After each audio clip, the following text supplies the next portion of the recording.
Hi everybody, very good morning to all of you. I am very energetic and passionate with new topic today, and that is we'll discuss about the legal part of a patrick property.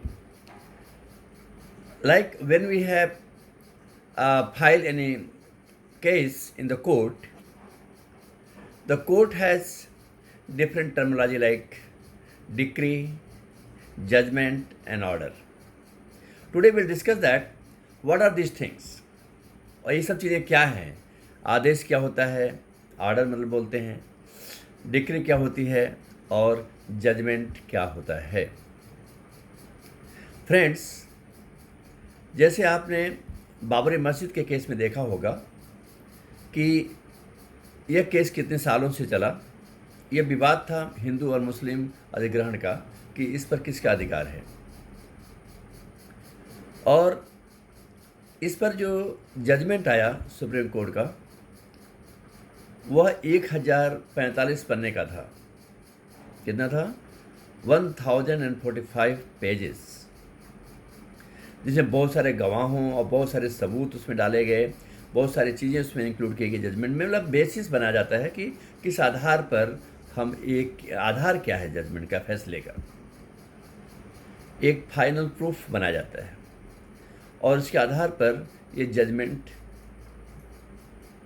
लिया जाता है। तो वो judgement जो है वो ये एक बहुत बड़ा डॉक्यूमेंट होता है।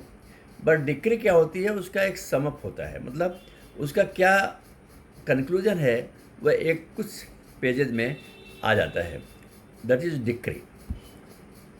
जैसे अभी सुप्रीम कोर्ट ने यह फैसला सुनाया था कि इस पर जो सबूत है उसके पास, उसके अनुसार इस पर जो है हिंदू समाज का ही अधिग्रहण रहेगा, उनका ही यह है अधिकार है।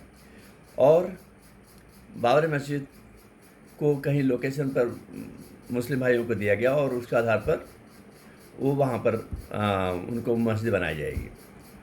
तो इसको जो है जजमेंट में वो 1045 पेज में उसके प्रूफ के साथ, एविडेंस के साथ उसमें किया गया, लेकिन डिक्री जैसे 1-2 पेज की होती है जिसमें कि ये कंक्लूड किया जाता है। तीसरा होता है आदेश। आदेश क्या होता है कि जो जब आप कोई केस फाइल करते हो तो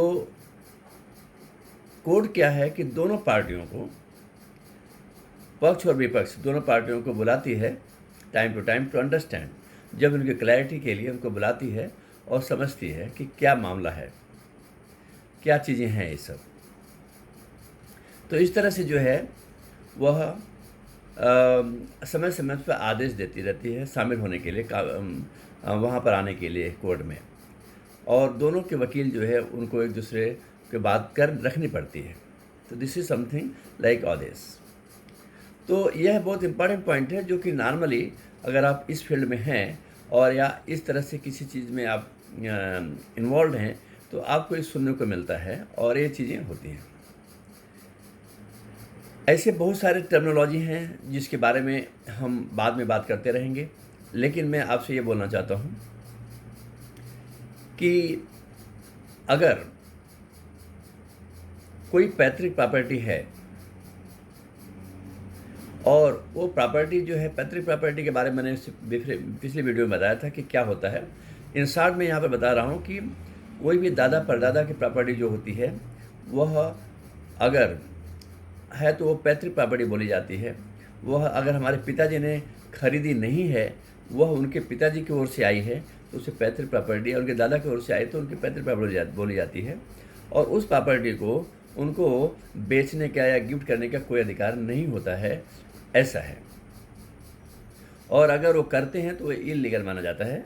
this is somehow somewhat is the things. अगर ऐसा आपके साथ कभी हो रहा हो या कहीं किसी को जानकारी नहीं है तो उस तरह से ये चीज़ हम समझा जा सकता है और उसके ऊपर हम एक्शन लिया जा सकता है। अगर आपके केस में कोई ऐसी घटना घट रही है तो आप उसके ऊपर सोच सकते हैं। इन शॉर्ट, यह हम एक लीगल सीरीज़ शुरू कर रहे हैं जिसमें कि हम लीगल एडवाइस के बारे में हम बात करते रहेंगे, और इसमें हम लोगों को एजुकेट करना चाहते हैं। बहुत सारे लोगों को पता नहीं है, तो इस हमारा जो ये है मिशन लीगल, ये चलता रहेगा। और यह बहुत इंटरेस्टिंग टॉपिक होगा। हर टॉपिक आप देखते रहिए और एंजॉय करते रहिए। That's all for today.